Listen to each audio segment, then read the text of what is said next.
Illinois has become the first state to adopt a statewide International Energy Conservation Code, known as the IECC.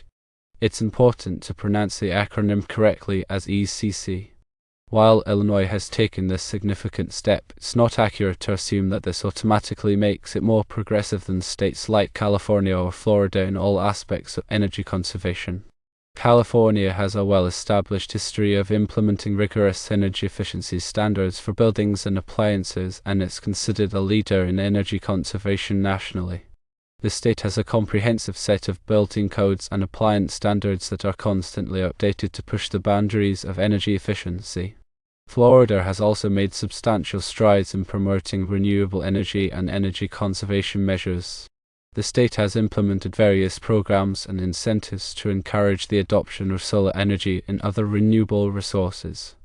Furthermore, Florida has building codes that address energy efficiency, particularly in the context of its hot and humid climate. To understand the IECC, it's helpful to delve into what energy codes in general are. Energy codes are a set of regulations that establish minimum energy efficiency requirements for new and renovated buildings. These codes address various aspects of building design and construction, including insulation, windows, heating, ventilation, air conditioning or HVAC systems, and lighting. The goal of energy codes is to reduce energy consumption in buildings, which in turn lowers energy costs for building owners and occupants, reduces greenhouse gas emissions, and promotes sustainable building practices. The IECC itself is a model energy code developed by the International Code Council, or IECC. It is updated every 3 years to incorporate the latest advancements in energy-efficient technologies and practices. Many states and local jurisdictions adopt the IECC as the basis for their own energy codes, often with amendments to tailor it to their specific climate conditions and energy priorities. Adopting a statewide energy code like the IECC has numerous benefits. Firstly, it ensures a consistent level of energy efficiency across all buildings in the state, regardless of location. This can help to reduce energy consumption and lower utility bills for all residents and businesses. Secondly, energy codes can drive innovation in the building industry by encouraging the development and adoption of new energy-efficient technologies and practices. This can lead to cost savings, improved building performance, and a more sustainable built environment. Thirdly, energy codes can help to reduce greenhouse gas emissions and combat climate change. Buildings are a major source of energy consumption and greenhouse gas emissions, so improving their energy efficiency is crucial for mitigating climate change. The IECC covers a wide range of energy-related aspects in buildings. Firstly, the building envelope, which includes the walls, roof, windows, and doors, is covered. The code sets minimum insulation requirements for walls, roofs, and floors to reduce heat loss in the winter and heat gain in the summer. It also specifies maximum allowable air leakage rates for the building envelope to minimize energy waste due to drafts. Secondly, the heating, ventilation, and air conditioning or HVAC systems are covered. The IECC sets minimum efficiency standards for HVAC equipment, such as furnaces, air conditioners, and heat pumps. It also requires proper sizing and installation of HVAC systems to ensure optimal performance. Thirdly, the lighting systems are covered. The code sets maximum lighting power densities for different types of spaces to reduce energy consumption for lighting. It also requires the use of energy-efficient lighting technologies, such as LED lamps and lighting controls. Fourthly, water heating systems are covered. The IECC sets minimum efficiency standards for water heaters to reduce energy consumption for water heating. It also requires the use of low-flow shower heads and faucets to conserve water. Fifthly, mechanical systems are covered. The IECC addresses the efficient design and operation of mechanical systems, such as ductwork and piping, to minimize energy losses. It also requires the use of energy-efficient controls and equipment to optimize system performance. The implementation of the IECC typically involves several steps. Firstly, the state or local jurisdiction adopts the IECC as its energy code. This may involve making amendments to the code to tailor it to local conditions and priorities. Secondly, building officials and inspectors are trained on the requirements of the IECC. This ensures that they have the knowledge and skills necessary to enforce the code effectively.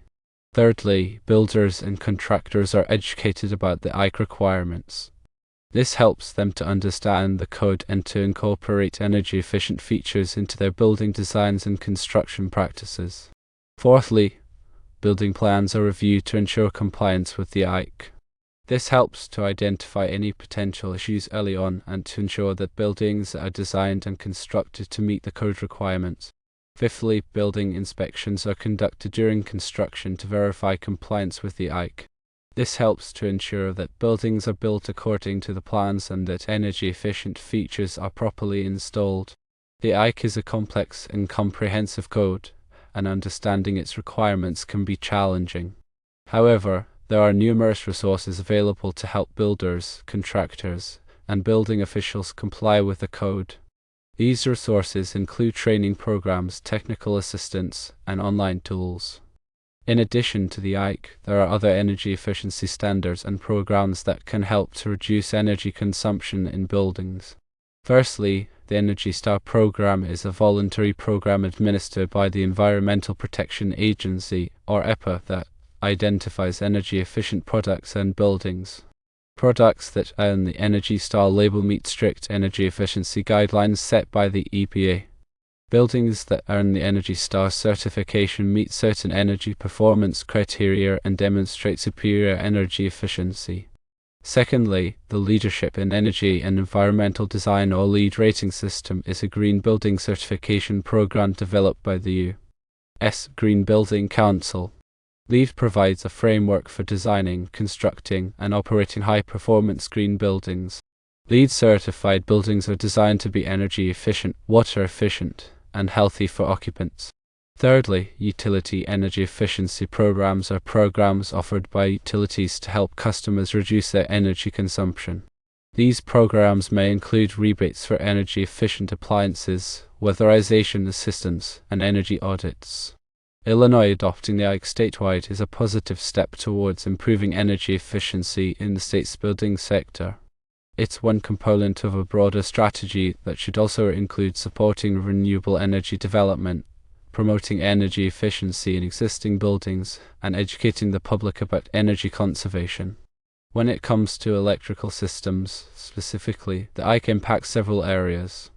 Firstly, lighting is affected. The IEC places limits on the amount of power that can be used for lighting in a building.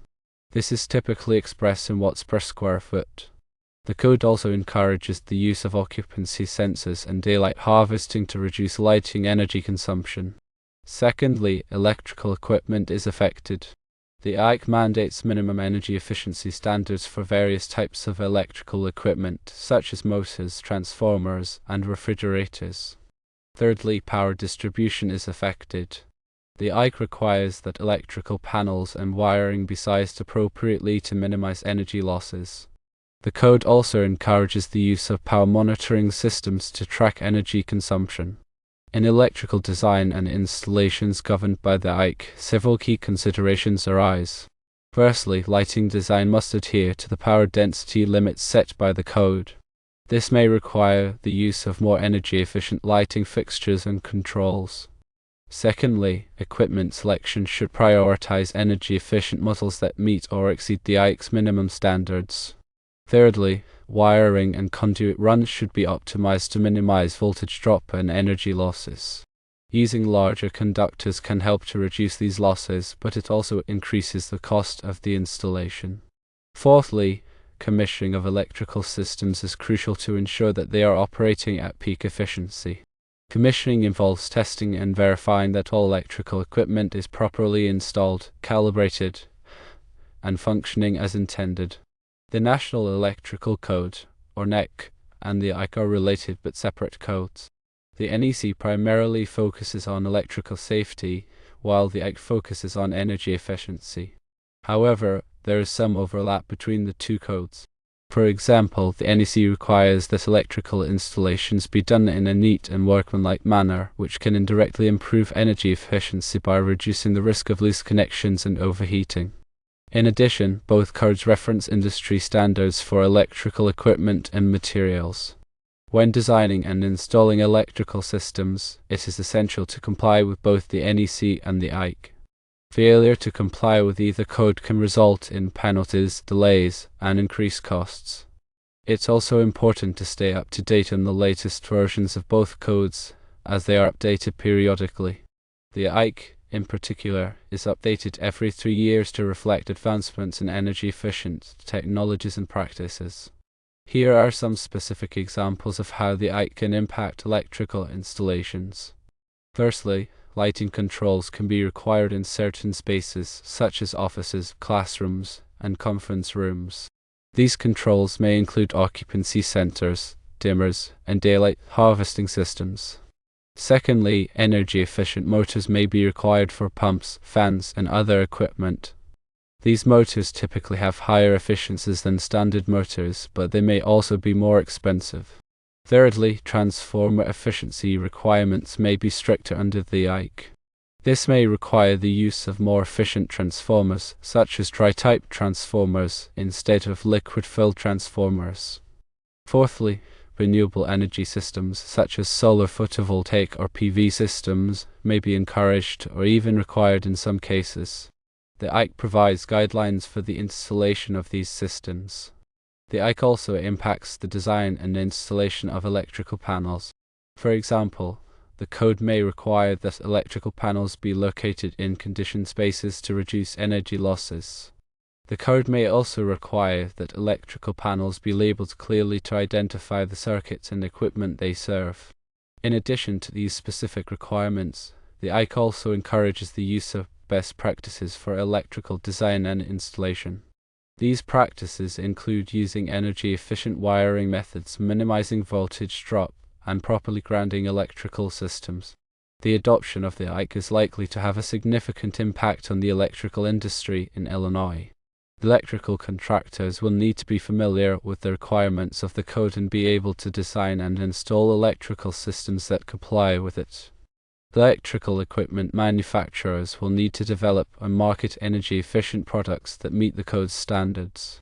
Building inspectors will need to be trained on the IEC and be able to enforce it effectively. The IEC is just one piece of the puzzle when it comes to energy efficiency.